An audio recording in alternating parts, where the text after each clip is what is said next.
दोस्तों, यदि किसी डेटा को यदि हमें ट्रांसपोज़ करना हो तो आप गूगल शीट या फिर एक्सेल में उस काम को बड़े ही आसानी से कर सकते हैं, क्योंकि उसके लिए गूगल शीट या एक्सेल में ट्रांसपोज़ नाम का एक फ़ंक्शन दिया गया है।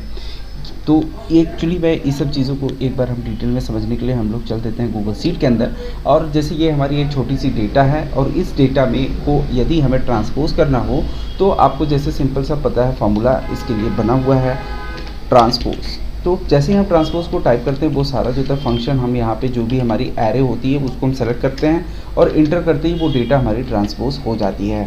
लेकिन यदि ये काम आपको एप्पस्क्रिप्ट की मदद से करनी हो तो आप इसे कैसे कर पाएंगे, वहीं आज की इस वीडियो में मैं आपको बताऊंगा। दोस्तों, मेरा नाम है अमित और मैं आप सभी लोगों का स्वागत करता हूं आपके अपने इस चैनल टेक ज्ञान अमित में। दोस्तों, वीडियो अच्छी लगी तो प्लीज़ वीडियोज़ को लाइक कीजिएगा, चैनल को सब्सक्राइब कीजिएगा, बेल आइकन दबाना बिल्कुल मत भूलिएगा। यदि ये मेरा वीडियो मेरे फेसबुक पेज पे देख रहे हैं तो उसे भी लाइक कीजिएगा। तो दोस्तों, विदाउट टाइम वेस्ट किए वीडियो को करता हूं मैं स्टार्ट। तो दोस्तों, इसे समझने के लिए सीधे एक बार हम चलते हैं हमने गूगल शीट में। और यहाँ पे देखिए मैंने एक एक्चुअल में बटन बना के रखा हुआ है और जैसे ही आप इस बटन पे क्लिक करते हैं तो ये जो है स्क्रिप्ट रन कर जाएगी और आपकी जो भी डेटा होगा वो ट्रांसपोज हो जाएगा।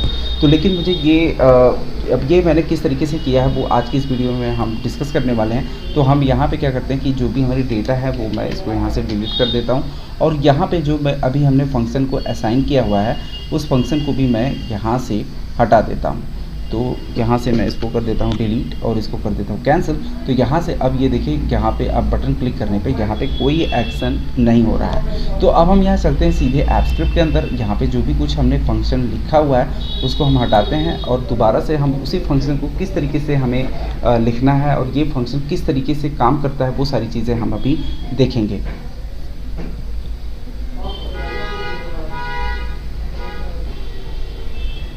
तो यहाँ पे था ये फंक्शन और इस फंक्शन को मैं एकदम नीचे कर देता हूँ और मुझे अभी इस फंक्शन से कोई मतलब नहीं है। मैं अपना खुद का यहाँ पे एक फंक्शन क्रिएट करता हूँ। तो यहाँ पे हम करते हैं फंक्शन और यहाँ पे ट्रांसपोज या फिर ऐसा लिख सकते हैं माई डाटा ट्रांसपोज, ऐसा कुछ नाम दे देते हैं फंक्शन का, माई ट्रांसपोज डेटा ट्रांसपोज।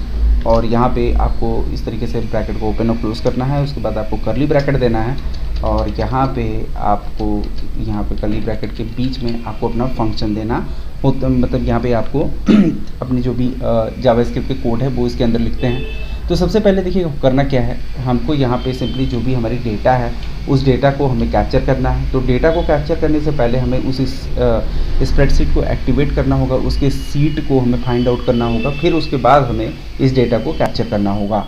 तो इसके लिए हम यहाँ पे क्या करेंगे, हम फिर से वही बनाते हैं अपना इस स्प्रेडशीट एक्टिवेट करने का जो मेथड है हमारा एस। आप यहाँ पे वेरिएबल में कुछ भी ले सकते हैं और यहाँ पे सबसे पहला जो यहाँ पे spreadsheet app dot gate active spreadsheet, जो ये मेथड है इसको इस्तेमाल करना है। Dot gate seat by name method ले सकते हैं या फिर डॉट गेट एक्टिव सीट जो भी आपका होगा वो आप यहाँ पे यूज़ कर सकते हैं। Gate seat by name method का मैं यहाँ पे इस्तेमाल कर रहा हूँ और सिंगल इन्वर्टेड कॉमा के अंदर जो हमारा सीट नेम है डायरेक्टली मैं उसको टाइप कर देता हूँ। तो सीट नेम हम यहाँ इसके अंदर स्क्वायर ये सिंगल इन्वर्टेड कॉमा के अंदर देना होगा सीट 1 और सीट 1 मैंने यहाँ पे दे दिया। और यहाँ पे देखिए ये सीट 1 ही है हमारा। तो हमने यहाँ पे सीट 1 से जो था हमने उस अपने स्प्रेडशीट को एक्टिवेट किया, उस सीट को फाइंड आउट कर लिया। और यहाँ पे अब इस सीट 1 को जब हमने फाइंड आउट कर लिया तो यहाँ पे हमें उसकी डेटा रेंज को फाइंड आउट करना है। या तो आप स्टैटिक, अगर आपका डेटा अगर आपको लगता है कि आपका डेटा स्टैटिक है तो आप डायरेक्टली उसके रेंज को जैसे मैं आपको करके दिखाता हूँ एक एक करके। मैं डेटा रेंज और यहाँ पे आपको इसको जो है डेटा रेंज मैंने वेरिएबल दिया, यहाँ पे स्क्वायर ब्रैकेट नहीं देना है और यहाँ पे इक्वल साइन देना है और उसके बाद आपको सीट का नेम देना है। उसके बाद गेट रेंज मेथड का इस्तेमाल करना है। गेट रेंज मेथड का इस्तेमाल करने के बाद आपको देखिए 2 पैरामीटर मिल रहे हैं अभी, रो और कॉलम। आपको किस रो से स्टार्ट करना है और किस कॉलम से स्टार्ट करना है आपको वो पोजीशन देनी होती है। तो डेटा जैसे कि आप यहाँ पे देख सकते हैं हमारा जो डेटा सीट है में डेटा में जो हमारा डेटा स्टार्टिंग हो रही है वो फर्स्ट रो से स्टार्ट हो रही है और ये हमारा फर्स्ट कॉलम है। तो हमारा फर्स्ट रो और फर्स्ट कॉलम से ये स्टार्ट है। तो यहाँ पे 1,1 करते हैं, उसके बाद फिर से हम कॉमा लगाते हैं। अब अगर यदि आपको लगता है कि डेटा हमारा फ्यूचर में इंक्रीज़ होगा या फिर हमारा डिक्रीज़ होगा तो उसके लिए आप अपने डेटा को डायनेमिक भी कर सकते हैं। तो डेटा को डायनेमिक करने के लिए आपके पास मेथड है ss.getLastRow। ये अगर आप लोगों ने गेट लास्ट रो कैसे फाइंड आउट किया जाता है अलग अलग सिचुएशन पे, तो वो मैंने वीडियो बना के रखी हुई है, तो उस वीडियो को ज़रूर देख लीजिए। तो इससे आपको गेट लास्ट रो फाइंड करने का तरीका समझ में आ जाएगा। ये तो हो गया हमारा लास्ट रो, मतलब last row in the sense मतलब आपका रो का जो भी ये लास्ट रो है ये हमको फाइंड हो जाएगा। और उसके बाद जो नेक्स्ट पैरामीटर आता है, यहाँ पे देखिए नंबर ऑफ रोज़ का जो पैरामीटर मैंने पास कर दिया S dot get last row, या फिर नंबर ऑफ, अब यहाँ पे सेकंड जो फोर्थ पैरामीटर है वो नंबर ऑफ कॉलम्स है।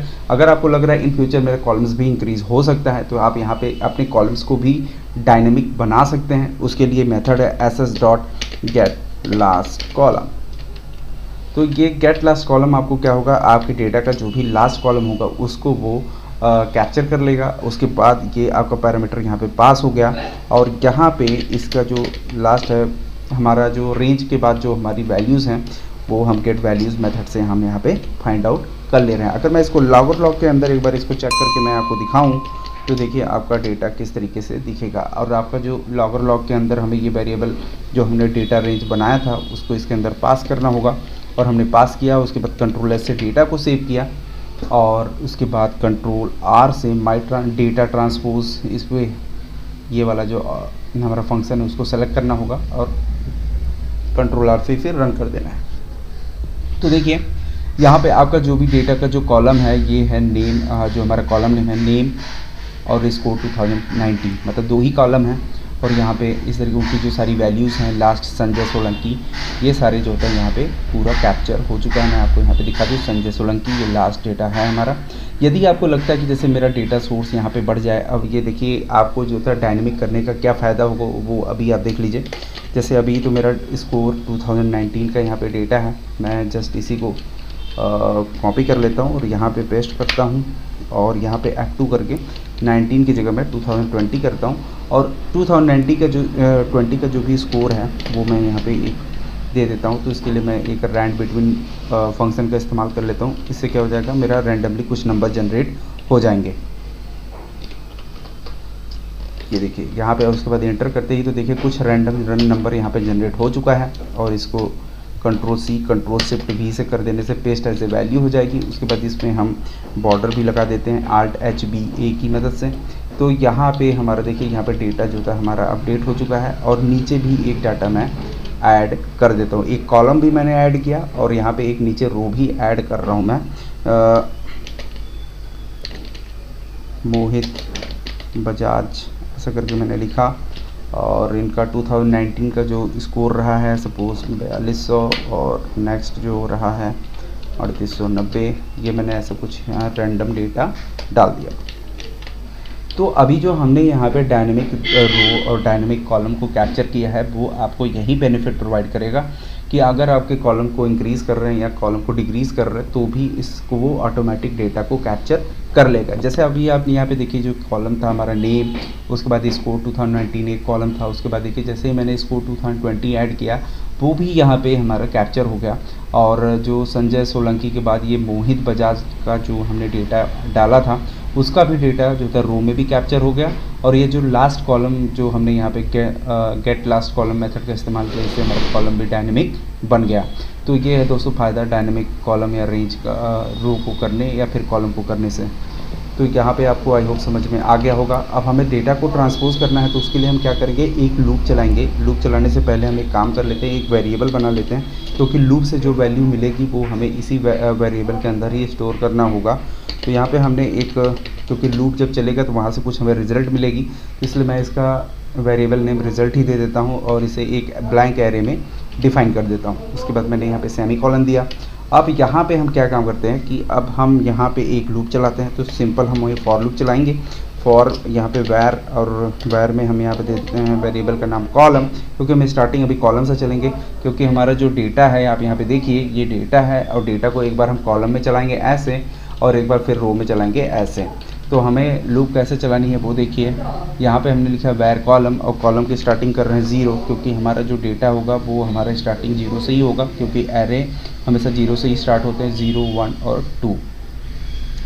तो यहाँ पे हमारा स्टार्टिंग हो गया 0, और उसके बाद कितना दूर तक जाएगा ये भी हमें बताना होगा। तो कैसे हमें यहाँ लिखेंगे, कॉल, क्योंकि हमारा वेरिएबल है call, call means column less than कितना जाएगा, डेटा रेंज का जो लेंथ है, कॉल जो था मेरा लेंथ डेटा रेंज का जो स्टार्टिंग है 0 डॉट लेंथ, ये हो जाएगा। उसके बाद कॉल के इंक्रीमेंट हम किस तरीके से करेंगे। यदि आप लोगों को जो था फॉर लूप के बारे में नहीं पता है दोस्तों, इसके लिए भी मैंने पूरी वीडियो बनाई हुई है फॉर लूप की, तो इस वीडियो को जरूर देखिएगा, जिससे आपको पूरा आइडिया लग जाएगा कि फॉर लूप काम कैसे करता है। ये होता है दोस्तों, ये इनिशियलाइज़ करना होता है, इसके बाद इंक्रीमेंट कैसे यहाँ पे कहाँ तक जाना है, इसके हम लिमिटेशन सेट करते हैं, और उसके बाद ये जो लास्ट पैरामीटर होता है, ये हमारा इंक्रीमेंट जो किस तरीके से करना है वो हम यहाँ पे डिफाइन करते हैं। तो सारा डिटेल जो था आपको उस वीडियो में मिल जाएगी। यहाँ पे हमने लूप को यहाँ पे जो भी कंडीशंस देनी थी हमने दे दिया। अब इसके बाद जो था जो भी हमारा आउटपुट मिलेगा वो किस तरीके से मिलेगा, वो हाँ जो हमारा अभी हमने जो ये वेरिएबल यहाँ पे बनाया था रिज़ल्ट, अब रिज़ल्ट को जो था यहाँ जो हमने लूप चलाया वो लूप से हमें जो कॉलम की जो वैल्यू मिलेगी हम इसी रिज़ल्ट के अंदर ही स्टोर करेंगे और उसे एक एरे के अंदर हम रख लेंगे। तो यहाँ से हमारा कॉलम की वैल्यू हमें मिल गई। अब दोस्तों यहाँ पे कॉलम की वैल्यू मिल जाने के बाद अब हमें एक दूसरा भी लूप चलाना है, जैसे कि हमने बताया था आपको, एक बार कॉलम में चलना है, दूसरी बार रो में चलना है। तो अब हम रो के लिए यहाँ पे एक लूप चला लेते हैं, फॉर, वही सिंपल फॉर लूप चलाते हैं, फॉर वेर रो। अब रो, अब वो भी हमारा स्टार्टिंग होगा 0 से, उसके बाद फिर आपको सेमी कॉलन देना है, और उसके बाद कहाँ तक जाएगा तो यहाँ पे हमें लिखना होगा रो लेस देन हमारा जो ये डेटा रेंज की लेंथ है वहाँ तक जाएगा, डाटा रेंज डॉट लेंथ यहाँ तक जाएगा। उसके बाद इंक्रीमेंट हम किस तरीके से करेंगे, एक एक स्टेप वो नीचे आता रहे इस तरीके से, और उसके बाद फिर आपको कर्ली ब्रैकेट देना है, और उसके बाद यहाँ से हमें रो की भी जब हमारा ये लूप चलेगा रो वाला तो उससे भी हमें कुछ आउटपुट मिलेगा, तो वो भी हम रिज़ल्ट के अंदर ही स्टोर कर लेते हैं। तो रिज़ल्ट में मेरे पास पहले से ही कॉलम की वैल्यू पड़ी हुई है, तो हम यहाँ कॉलम को भी ले लेते हैं कॉलम, और जब रो चला तो रो से भी हमें कुछ वैल्यू मिली तो रो को भी हम इसी के अंदर रख लेते हैं। तो ये दोस्तों हमारा आउटपुट मिल गया। अब आउटपुट जब मिल गया तो उसे हमें डेटा रेंज जो हमारी वैल्यू है उसके अंदर हमें ट्रांसपोज करना है। तो ट्रांसपोज कैसे करेंगे, तो वहीं आपको डेटा रेंज पकड़ना होगा, आपका जो वेरिएबल था डेटा रेंज। अब यहाँ पर चूँकि हमारे कॉलम को हमें रो में चेंज करना है, रो को कॉलम में चेंज करना है, तो डेटा रेंज में जो हमारा कॉलम है वहाँ पे हमें करना होगा रो, और उसके बाद फिर हमारा जो रो है उसको हमें कन्वर्ट करना होगा कॉलम में। तो ये हो गया हमारा कन्वर्ट। अगर आप इसे जो होता है लॉगर लॉग के अंदर चेक करना चाहें, देखना चाहें कि ये डेटा भी किस तरीके से दिखाई पड़ रहा है, तो वो भी मैं आपको यहाँ पे दिखा देता हूँ। तो यहाँ पे आपको टाइप कर लीजिए लॉगर डॉट लॉग, और यहाँ पे आपको जो रिज़ल्ट मिलेगा वो हम चेक कर लेते हैं रिज़ल्ट, और उसके बाद सेमी कॉलन दीजिए, कंट्रोल एस कीजिए और कंट्रोल आर से एक बार इसे रन कर लीजिए। तो देखिए ये सारा डेटा जो होता है ट्रांसपोज होकर के आ गया है। देखिए यहाँ पे एक बार नेम है, तो नेम के अंदर जो भी हमारा नेम है वो एक पूरा कॉलम के अंदर आ चुका है। इसी तरीके से अगर हम चलें, ये देखो स्कोर 2019 है तो स्कोर 2000। अब यहाँ पे अगर हम नेम देखें तो यहाँ पे देखिए एक स्क्वायर ब्रैकेट आउटर साइड में लगा हुआ है, उसके बाद इनर साइड में स्क्वायर ब्रैकेट लगा हुआ है, और जैसे ही ये पूरा डेटा की जो लेंथ कंप्लीट होती है वहाँ पे स्क्वायर ब्रैकेट क्लोज भी हो रहा है। इसके बाद फिर यहाँ पे एक स्क्वायर ब्रैकेट यहाँ पे लग रही है, और जो 2019 का जो पूरा डेटा है वो जहाँ पे ख़त्म हो रहा है उसके बाद फिर एक स्क्वायर ब्रैकेट लग जा रही है। इसका मतलब क्या होगा, इसको 2019 के जितने भी डेटा है वो एक कॉलम में स्टोर हो रहे हैं, और जो नेम का जितना भी डेटा है वो एक कॉलम के अंदर स्टोर हो रहा है, और इसको 2020 का जो भी डेटा है वो एक कॉलम के अंदर स्टोर हो रहा है, एक एक कॉलम करके। तो चलिए ये हमें स्प्रेडशीट के अंदर किस तरीके से दिखाई देगा वो भी हम देख लेते हैं। तो उसके लिए क्या करेंगे, हमारा स्प्रेडशीट जो सीट नेम है हमारा SS, क्योंकि डेटा को हमें यहीं पे पेस्ट करना है, तो हम यहाँ पे सीधे जो हमारा सीट नेम है वो है SS dot gate range method का इस्तेमाल कर लेते हैं। अब डेटा को आप दिखाना कहाँ चाहते हैं, आप सपोज़ डेटा को यहाँ से दिखाना चाहते हैं, यहाँ से।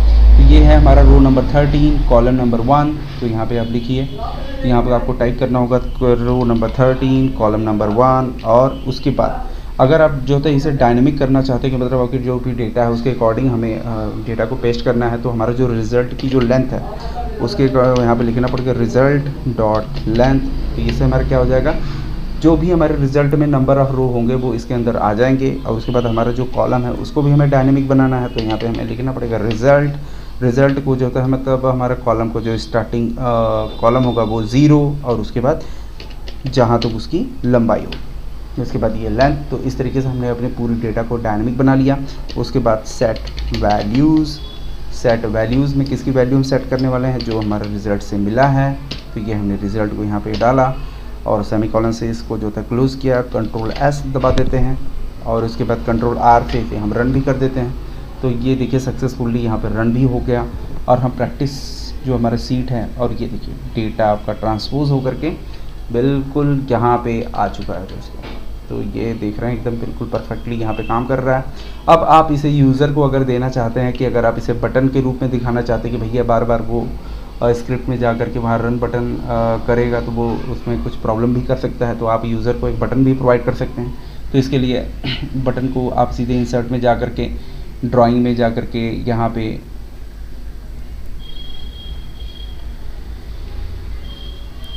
तो ये जो शेप्स का ऑप्शन है, यहाँ से आप कोई भी बटन ड्रा कर सकते हैं। तो मैं ऑलरेडी ड्रा करके रखा हूँ तो मुझे अभी इसकी ज़रूरत नहीं है, मैं इसको हटा देता हूँ, सेव एंड क्लोज़ करता हूँ। यहाँ पे कुछ तो है नहीं फिलहाल, और यहाँ पे कोई ड्राइंग तो है नहीं मेरे पास, और तो मैं इसको हटा ही देता हूँ यहाँ से। तो यहाँ से इसको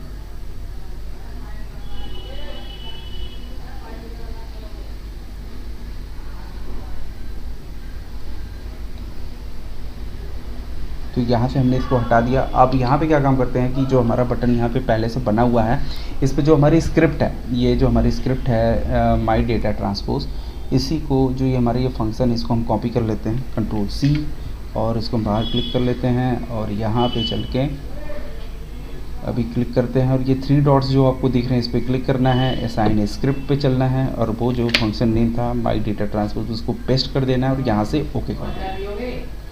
तो अब हम यहाँ पे एक बार इस डेटा को हम डिलीट कर देते हैं। ये यहाँ से जो भी डेटा था इसको डिलीट करते हैं। अब ये चेक कर लेते हैं क्या ये बटन से काम कर रहा है कि नहीं कर रहा है। तो सिंपली मैं इसको जस्ट ऊपर करता हूँ थोड़ा सा, और ट्रांसपोज वाला बटन से क्लिक करता हूँ। देखिए स्क्रिप्ट रन हो चुकी है और डेटा आपका सारा ट्रांसपोज होकर के आ चुका है। ये देखिए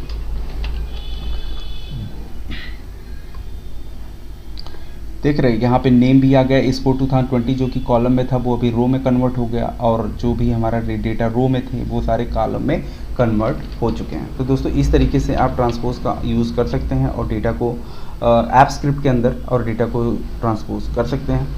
तो आई होप आपको ये वीडियो समझ में आ गई होगी। दोस्तों वीडियो अच्छी लगी तो प्लीज़ चैनल को लाइक और सब्सक्राइब कर लीजिएगा। मिलते हैं अगली वीडियो में, तब तक के लिए नमस्कार।